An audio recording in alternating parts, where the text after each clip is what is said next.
So chapter 10, time value of money. Cuma just a brief of time value of money. Cuma kita nak tengok macam mana nak guna time value of money bila you nak buat decision dalam capital budgeting, chapter 11.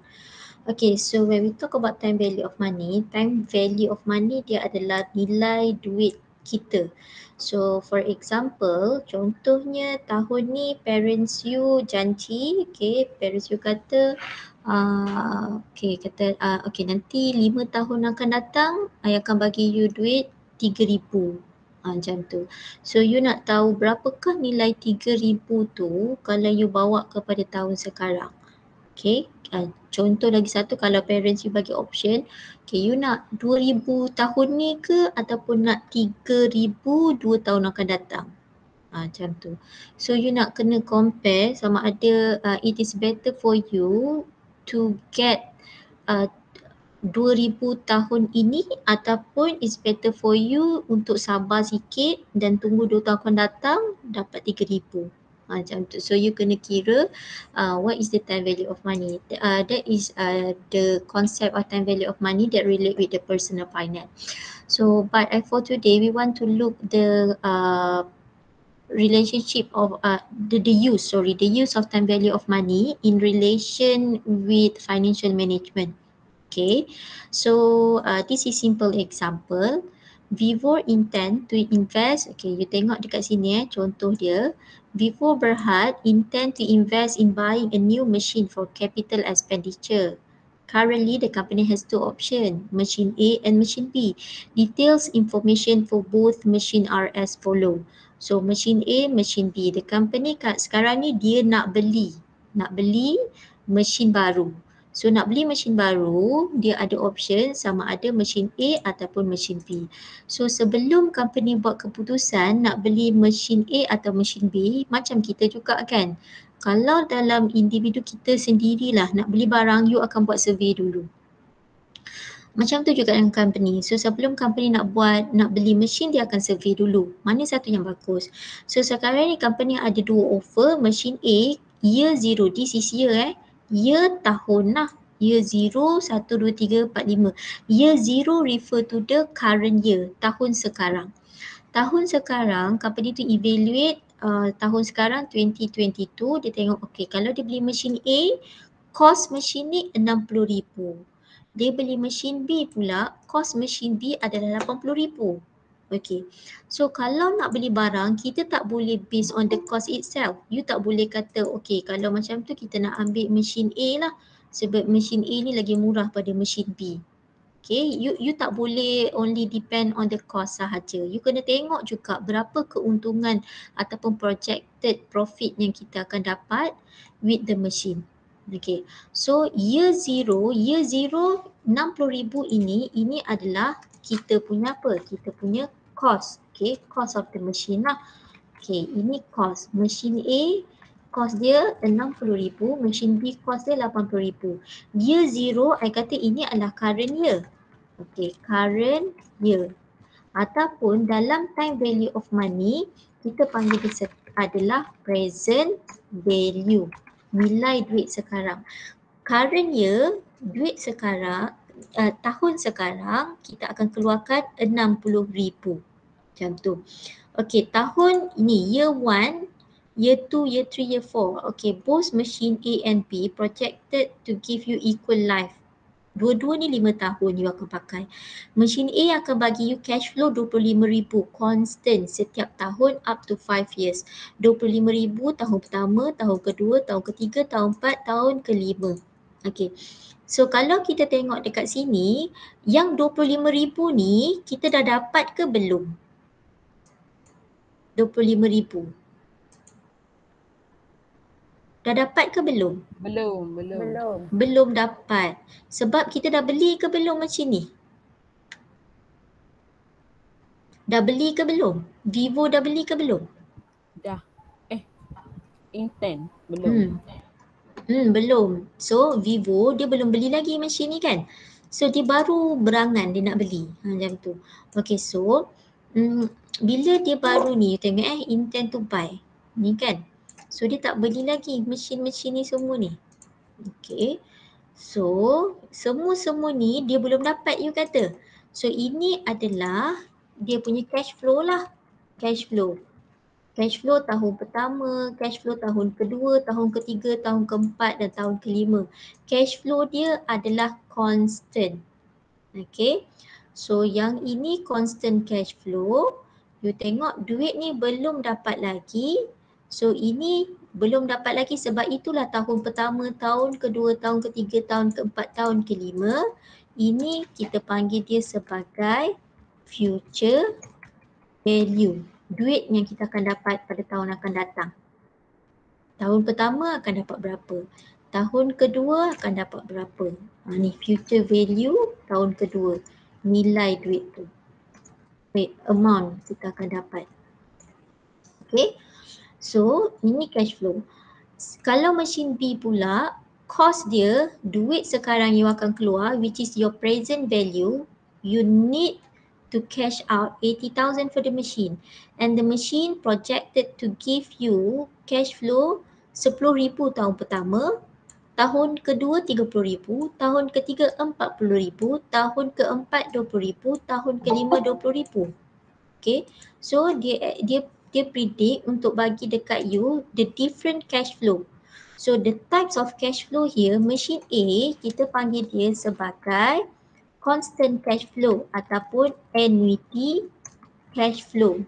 Cash flow yang jenis constant, sama saja, annual per year, annuity. Kalau machine B ni pula, dia adalah different cash flow, kita panggil dia sebagai multiple cash flow. CF stand for cash flow. Cash flow ni apa? Cash apa? Cash lah. Flow, apa kata flow ni? Saluran Aliran. Kalau you direct, aliran. So duit masuk, kita nak tahu duit masuk, duit keluar. So kalau ni year 0 adalah duit keluar. Year 1 sampai year 5 ni adalah duit masuk, aliran masuk kan. Okay, so ini duit masuk 60,000, duit keluar 60,000. Ini constant, you akan dapat 25 setahun. So kita panggil jenis cash flow dia ada apa? A ni annuity cash flow. Yang B ni pula, you tengok, dia duit keluar you 80,000. Ini yang memang pasti. Okay, the current year yang wajib you kena keluar, you tahu aliran keluar you adalah 80,000. Aliran masuk, cash flow kita akan masuk berapa? 10,000, 30,000, 40, 20, 40. Ini kita tak dapat lagi. Therefore, all of these figures kita panggil dia sebagai future value. Okay. So, jenis cash flow yang berbeza setiap tahun ini kita panggil dia sebagai multiple cash flow. Macam tu. Okay. So, kalaulah kita nak balik kepada time value of money, konsep time value of money. Okay, relates time value of money dengan financial management. You tengok macam ni, kalau based on cost, mesin A 60,000, mesin B 80,000, you pun akan kata okay lah, kalau macam tu saya nak beli mesin A lah sebab mesin A ni murah daripada mesin B. You buat macam tu, you kata itu maknanya decision you tidak tepat, tidak betul. Sebab apa? Sebab you cuma consider present value sahaja. You cuma consider yang ini sahaja. Yang aliran masuk ni, future value ni you tak consider. Tak boleh. Okay. So you kena tahu pula. And then seorang lagi pula dia kata okay, kita akan buat, kita senang je lah nak tahu duit masuk duit keluar ni. Kita kira je total. 25,000, 25, 25. So kita akan dapat total dekat sini. Accumulate dia. 25 kali dengan 5. 25,000 kali dengan 5 tahun kita dapat 125,000. Okey, 125,000. Kita cakap macam tu kan. Okey, sini 125,000. Tolak je dengan kos. Kos dia 60,000. Kita cakap tolak dengan 60,000. So kita kata kita akan dapatlah untung 125 tolak dengan 60, kita akan dapatlah untung 65,000 you cakap. Okey, kalau B ni pula kita kata dia akan dapat untung ni berapa? 10,000. Cash flow 10,000 tambah 30,000 tambah 40,000 tambah dengan 20, 40. Dapat 140,000. Accumulate cash flow 140. Tolak dengan 80,000. Okay. So kita dapat dekat situ 60,000. Okay, you pun cakap. Okay, kalau macam ni kita ambil A lah, A untung. A bagi profit 65,000, B bagi profit 60,000. Okay, kalau you buat decision macam ni based on the accumulate cash flow, ini keputusan ini kita kata you tak consider pun time value of money. Okay, maknanya you cuma lamsam sahaja dia punya nilai duit ni. So kalau yang kita kata time value of money, apa benda pula tu kan? Okay, time value of money ni maksudnya you kena tahu berapakah nilai 20 ni kan. Okay, nilai 10,000 ni pada tahun depan, bila kita consider dia kepada tahun ni, berapa nilai dia? Duit 30,000 bila kita bawa kepada nilai sekarang, berapakah nilai dia? So you nak tahu nilai dia berapa, tu yang kita ada formula dia, you kena tahu formula dia yang ni kita pakai PV equal to future value. You nak tahu tahun pertama. Okay.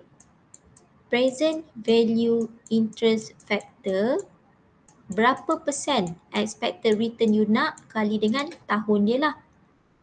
Okay, katalah projek ni Vivo, dia estimate mesin dia beli, bila dia beli mesin, dia akan dapat profit 15%. So dalam ni you nak tahu PVIF-IN ni berapa persen, kita pun tengok table kat sini. PVIF, tengok 15, oh tak ada 15%. Okay, estimate 16 lah sebab kita tak ada 15, 16%. So tengok 16% 1 tahun. Okay, 1 tahun 16% 0.8625. Okay, jadi 10,000. Okay, kalau kita pakai yang ni, PV equal to 10,000 kali dengan yang tadi you tengok 16% 1 tahun, tengok kat sini 0.8621, 0.8621. So kita pun dapatlah 10,000, dia akan dapat 8,621. 10,000 kali dengan 0.8621, you akan dapat 8,621. Maknanya apa? Maknanya pada tahun pertama yang 10,000, nilai 10,000 ni pada tahun depan, kalau you bawa kepada tahun depan tu, sebab kita kan duit kan nilai duit tu semakin mengurang. Okay. So kalau you bawa nilai 10,000 bawa kepada tahun ni, nilai dia bukannya 10,000 tapi nilai dia adalah 8,621. Macam tu jugalah yang benda ni. Kalau you bawa 25,000 ke sini, nilai dia tak akan jadi 25,000 lah. Nilai dia akan jadi makin kurang. 25,000 ni nilai dia bukan 25,000 tapi makin kurang. So that's why it is very important for the company bila buat decision nak beli yang mana, dia kena tengok based on the time value of money. Okay.